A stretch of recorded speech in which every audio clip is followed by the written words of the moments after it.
Hello and welcome to the 2025 AMLER application presentation. We appreciate you taking the time to learn more about AML and the AMLER grant process. For your convenience, there's also a PDF version available on our website along with other valuable resources to assist you with the 2025 AMLER grant year. If after this presentation you feel like you still need assistance or have additional questions, we encourage you to please take advantage of the opportunities listed on the screen here to meet with AMLER staff in person or even virtually via Microsoft Teams. Instructions for requesting an in-person or virtual meeting can be found on the AML website. In person or virtual, we will be happy to assist you. So with that being said, let's dive right into the presentation. The Kentucky Division of Abandoned Minelands has been tasked with the management of the AMLER grant program. The Abandoned Minelands Program, or AML for short, was crafted as part of the Surface Mining Control and Reclamation Act, otherwise known as SMCRA, legislation to reclaim hazards from historic coal mining that occurred prior to May 18, 1982. AML has multiple funding sources spread across our various program and project types, each of which has their own guidelines for how it may be utilized. AML reauthorization funded by coal taxes is made available annually to eligible states and tribes for the abatement of hazardous historic coal mine sites. This amount varies yearly based upon historic and current coal production. Eligible sites are those with hazards that are directly related to pre-May of 1982 coal mining. AML funds may also be set aside to develop projects for the acid mine drainage program.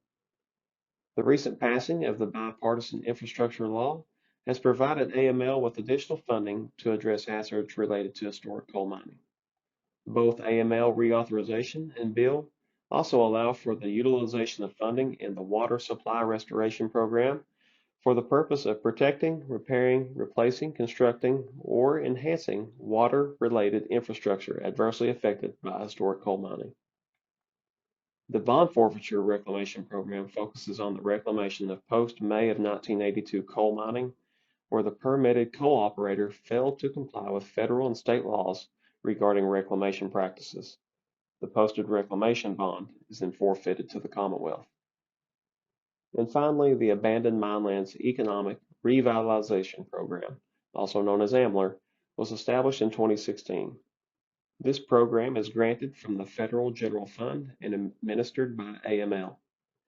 AMLER funds are utilized to design, develop, and create projects which encourage economic development in Appalachian communities impacted by the downturn in the coal economy.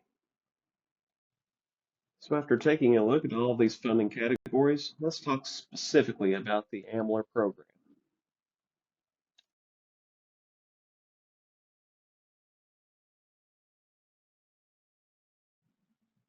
As mentioned earlier, the AMLER program focuses specifically on projects that foster economic growth and development in Appalachian communities. Here are some important details about the AMLER program. Terms in bold on your screen will be further explained in just a moment. The AMLER program is administered by Kentucky AML and is focused on community development and economic growth and requires an AML nexus to be considered eligible. It's also very important to note before going any further that funding for 2025 has not yet been allocated. AML is accepting applications in anticipation of funding only. Our first grant year was in 2016, and as you can see over the course of the program, Kentucky alone has received over $220 million in grant funds. These grants are very competitive. For example, last year we received 81 applications and the total request was over $207 million.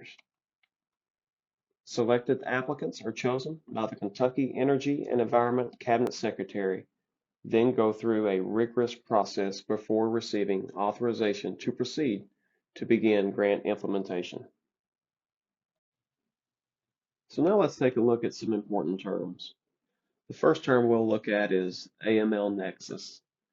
In order to be eligible for AMLER funding, your proposed project site must be located on or adjacent to historic mining or in a community impacted by historic mining.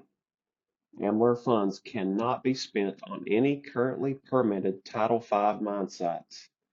Tools to help you find eligible sites can be found on our website or by following the links on this presentation. The next term we'll look at is vetting.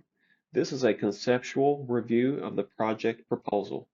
It's conducted by AML and is the first step in the process of approval of a selected application. The next term is what is known as the MOA, or Memorandum of Agreement. This is established between the Energy and Environment Cabinet and the grantee. If you should be selected as a grant recipient, we encourage you to please review this document carefully as it details the terms of the project. Once an MOA is in place, the grantee may begin the design phase. Once a set of design plans have been submitted to AML, next comes what is known as the NEPA review, or the National Environmental Policy Act. This is required to ensure agencies consider environmental concerns equally with technical, social, and economic concerns. Once the NEPA review is complete, everything is compiled into what is known as the Environmental Assessment, or EA for short. This is a document that details all potential environmental impacts of the project and is created in-house by AML. Once this is complete, the final package is reviewed by AML to issue ATP, which is Authorization to Proceed. This process can involve rounds of questions and additional clarification before a final approval is issued. Here is an overall look at the AMLER program general process. We won't take time to break down each individual box, but rather this is a quick look at how the grant process works from start to finish. Please note that while these boxes look all uniform and simple, you may think this is an easy, quick process. And while each individual grant can have a different timeline to completion, the process for AMLER grant implementation can oftentimes be lengthy. For this reason, many applicants choose, when possible, to use other funding for items or steps they need quickly and to utilize AMLER funds for items occurring later in their project scope. An example of this might be using other funds for the design and construction of a site and then using AMLER funding for equipment or furnishings. Now let's take a look at the key factors and important qualities that make a good AMLER project. First and foremost, your project site needs to be eligible. As we covered earlier, in order to be eligible for AMLER funding, your project site must contain a characteristic of AML relatedness, meaning that it must be located on or adjacent to a site that has experienced historic mining or in a community impacted by historic mining. AMLER dollars also cannot be spent on any currently permitted Title V mine sites. So how do you determine the nexus? To define the term nexus, it is important to understand the definition of the term abandoned. Oftentimes people mistakenly think that all inactive mine sites are abandoned. This isn't true. Just because a site has been inactive for a long time does not mean it is necessarily abandoned. Remember that the site must be related to historic coal mining that was concluded prior to May 18th of 1982. Is your site on or adjacent to historic mining? Perhaps your project is located in a community that has been historically mined and impacted by the downturn in the coal economy. If you aren't sure, here are two great tools that you can use to locate those sites. They are both located on our website for your convenience. The AMLES link will display known AML eligible problems.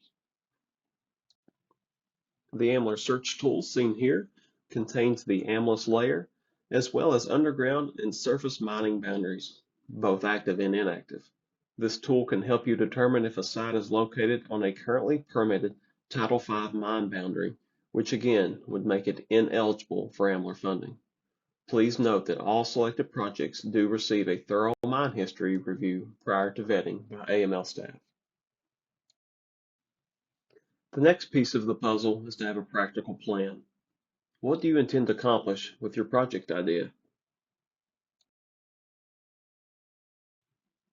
AMLER projects typically fall into one of these 6 categories: industrial, infrastructure, tourism, education, agritech, and community wellness.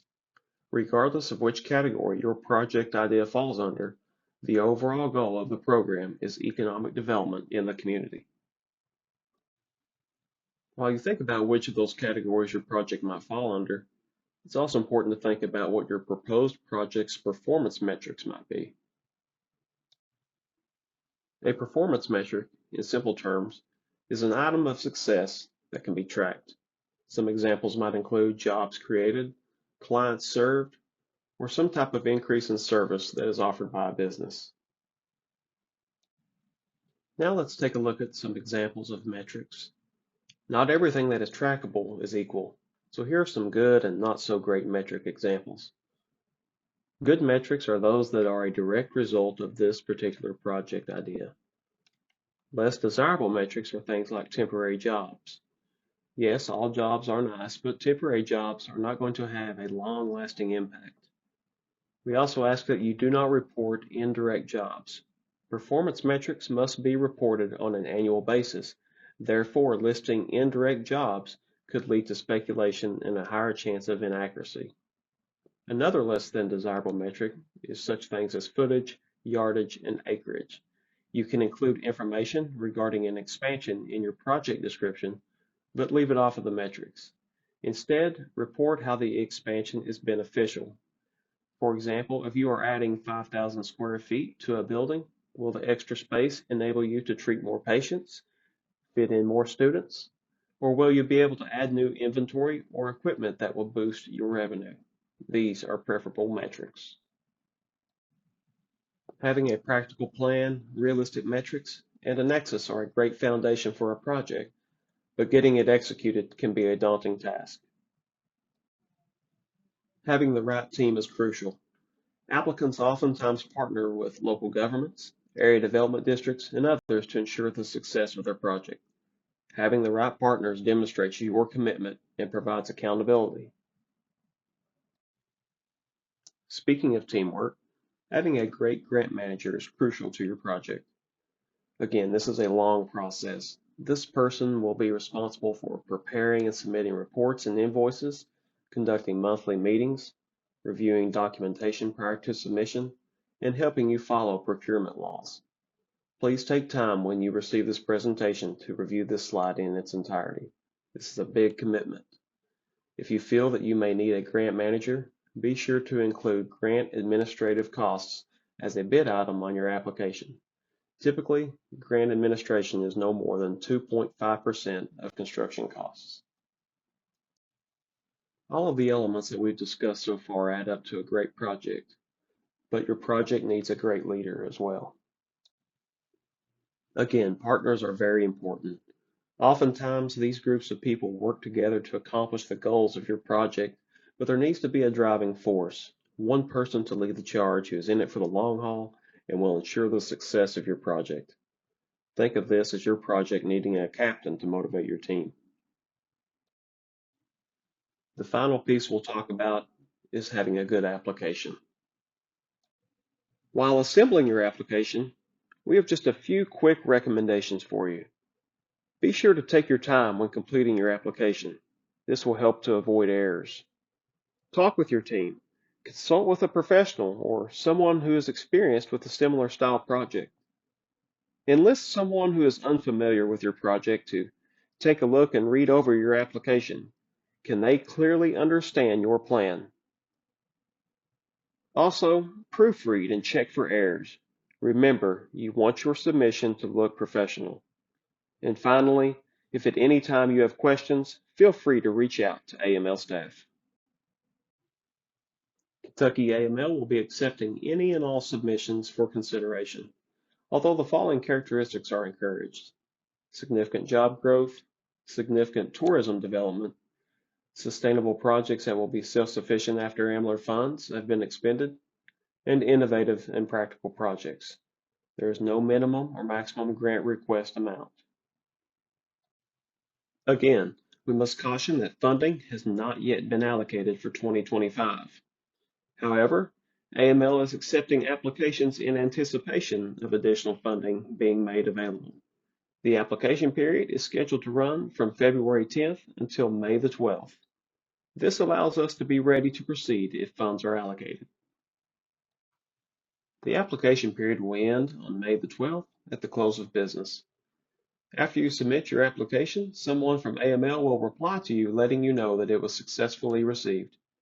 If you do not get this confirmation within 24 hours, contact AML. Other requirements are listed here on the screen.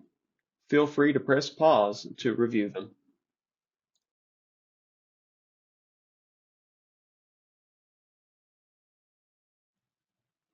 Your application should stand alone as a clear description of your project.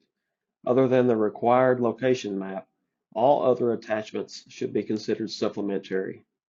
The right side of your screen shows the application sections. We will go through each of these next. The first section that you'll see is the instruction page. It is very important to read and follow all instructions. Failure to do so could result in an incomplete application.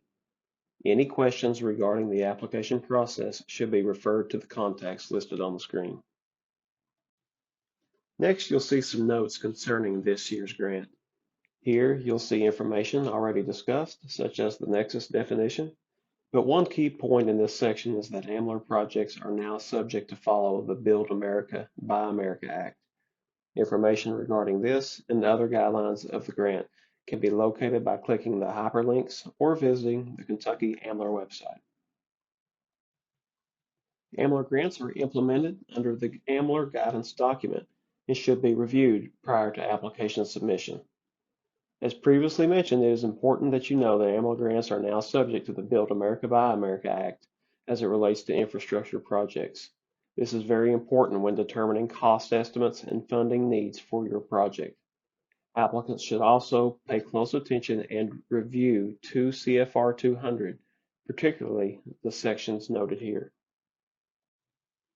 Now let's take a look at the actual application. First, let's quickly discuss what we mean by the term project in the application. This can cause some confusion when your application is a part or phase of a much larger project. When the application refers to project, it means just the items to be completed with AMLER funds. For example, if your overall goal is to create a sporting complex called the Kentucky Sports Park, and you are requesting AMLER funding to build a structure for concessions, you could then call the project the Kentucky Sports Park Concessions. You may mention this as part of a larger project, but for the purposes of this application, focus your answers only on the part funded through AMLER. AML prefers concise and manageable names. If an application is convoluted, it may be renamed. Please use decimal degree format for GPS coordinates. Using the same format ensures location certainty. For your convenience, we have included an FCC site link where you can convert formats if needed. The applicant is the entity requesting funds and driving the project. The project manager or grant administrator may or may not be the same as the applicant. This person manages the funds and reporting. If not designated at this time, you can mark this as NA. The primary contact will be the person contacted if clarification is required or if additional information, such as a presentation to provide additional information, is requested.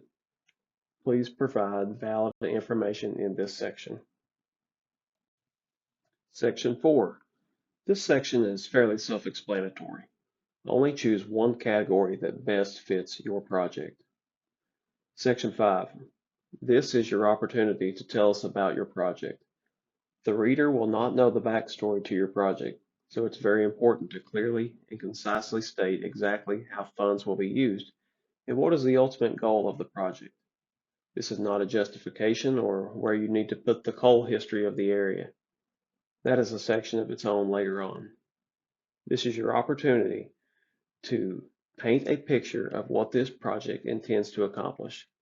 When we say accomplish, we mean during the duration of the grant, what do you plan to accomplish? Is it to purchase something, build a structure, create a training program, renovate a building? Let's revisit our previous example of building a sporting complex concession stand within a park. You can mention you are seeking funding for part of a larger tourism park project and even provide attachments showing the overall bigger plan. But for here, simply focus on the concession stand. Remember, the reader wants to know what you will be doing with the AMLER funds, and this section must stand alone. The reader should know your plan just from reading this section. This is possibly the most important section of the application, so take your time to think about the best way to explain your project. Section 6. Now that you've explained what you plan to do with the funding, here is where you explain how that plan will provide an economic benefit. In our sports park example, you would then explain how adding a concession area would bring in revenue by selling merchandise, and how having that capability would entice more people to visit the park. Remember, focus on the benefit that AMLER funds will bring, not necessarily the bigger project. We'll explain why next. Section 7 is the outcome metrics, and as we discussed earlier, this is your chance to explain what you anticipate will be the performance metrics to demonstrate your project's success if chosen. 1 to 2 good metrics is typically all that is needed. Remember, these are measurable long-term benefits that are a direct result of this project. Do not overinflate them or list things you cannot control. If you have a multi-phase project, do not use metrics for the other phases.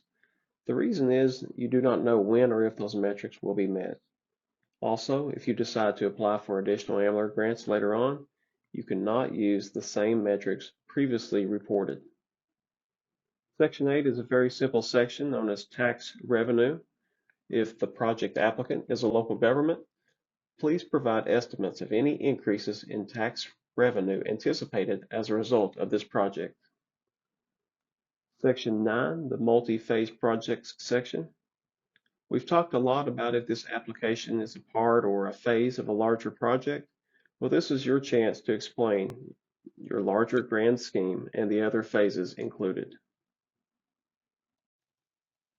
This next section is your opportunity to break down the project's budget. Remember to include administrative costs if needed. These are estimates. You do not have to provide final totals at this time, but you do need to be realistic. We recommend researching or reaching out to professionals to get ideas of costs. An example budget line item might be engineering under the category column, with projected items of design costs, followed by the projected item cost. Remember, try to keep these in $10,000 increments, so be sure to round off your numbers. Also remember that AMLER is not a quick process sometimes, so you may want to allow for some inflation. Total funding requested should match the total requested on page 3. Here is an additional, more detailed example. Feel free to pause this page for reference. As you can see, you do not have to be very specific, but you do want to make sure that you cover everything needed. Section 11. Do you plan to purchase property with this grant? If so, do you know the appraised value and acreage? Is there an agreement already in place? If a property purchase agreement is in place, it may be attached as supporting documentation. Section 12, infrastructure. Last year, when applications were being reviewed, one of the most common questions asked was if infrastructure was already in place and if it could handle the additional demand. Let's go back to our sports park example.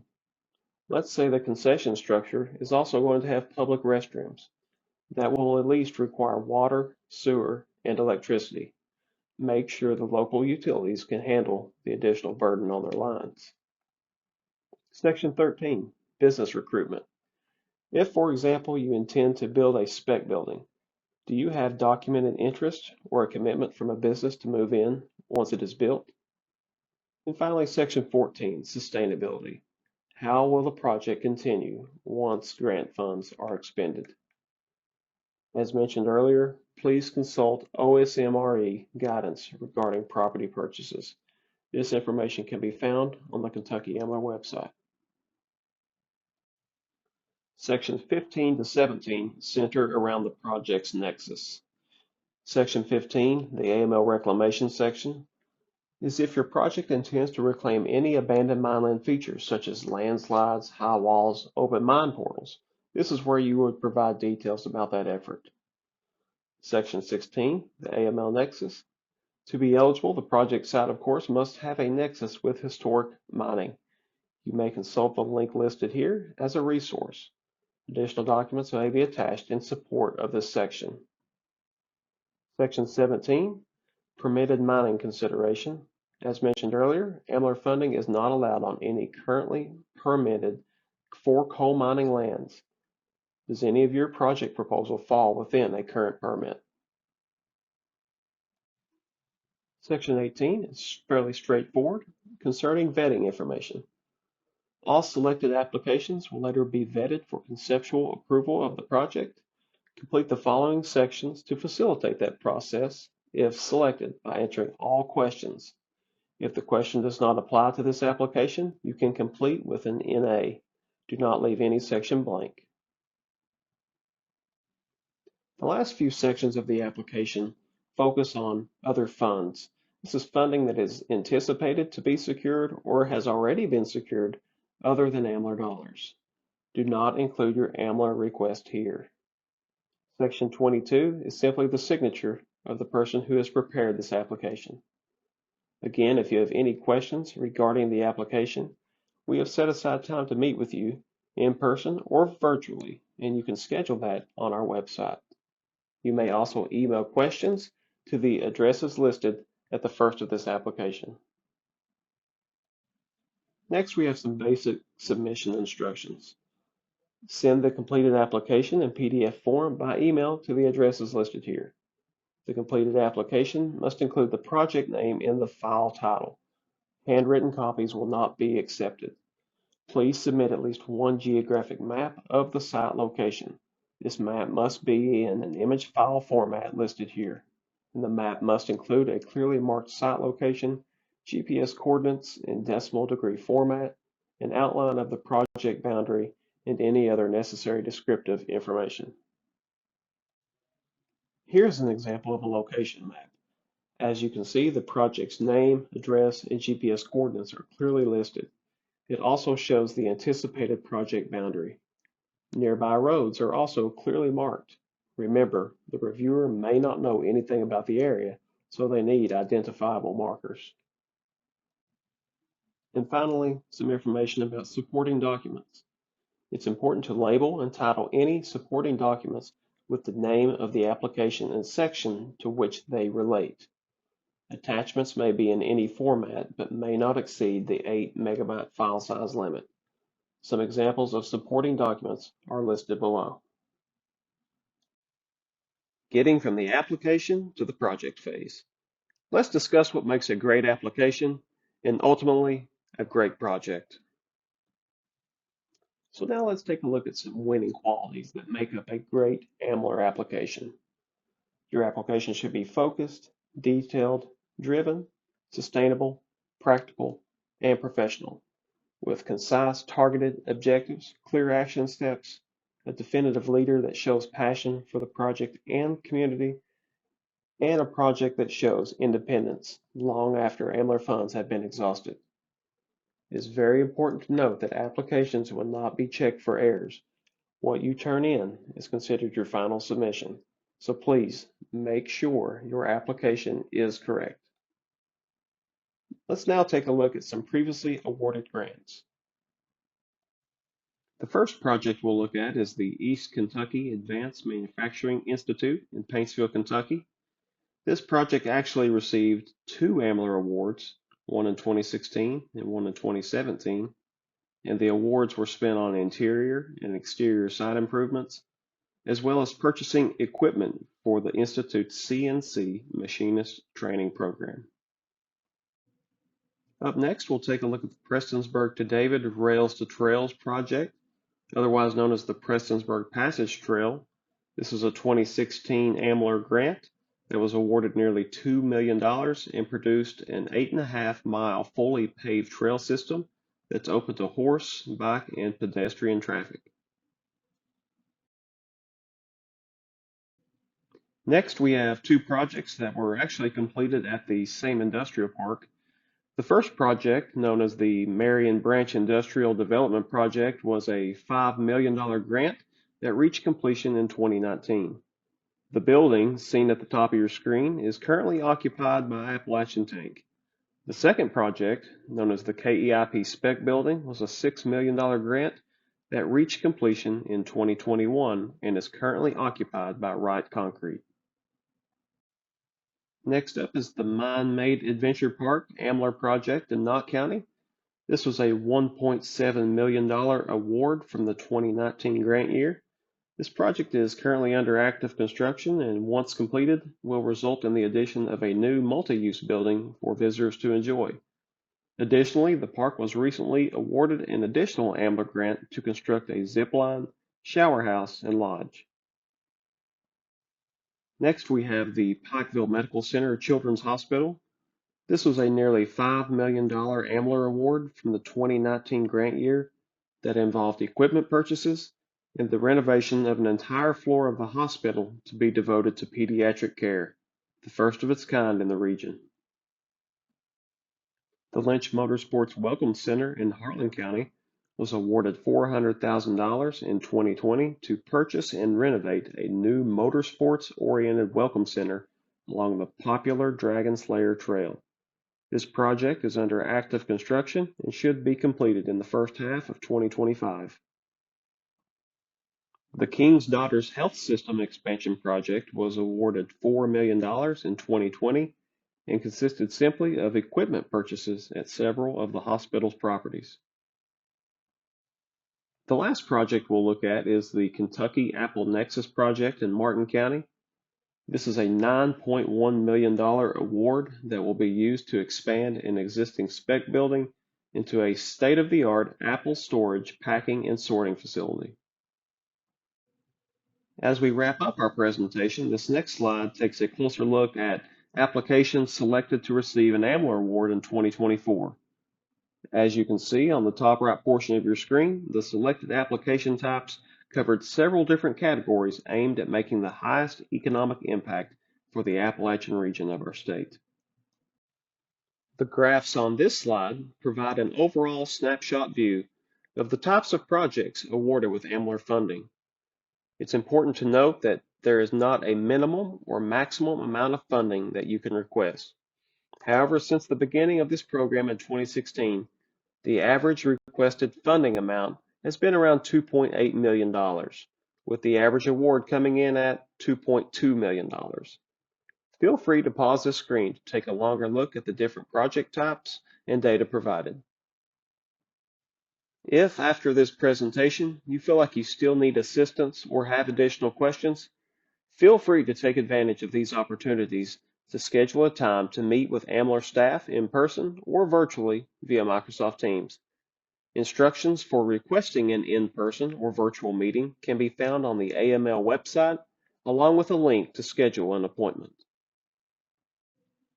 On behalf of all AML staff, we sincerely appreciate your interest in learning more about the AMLER program. On your screen, you'll see a list of staff members along with their contact information. Feel free to reach out at any time should you have more questions. We look forward to receiving your applications. Thank you.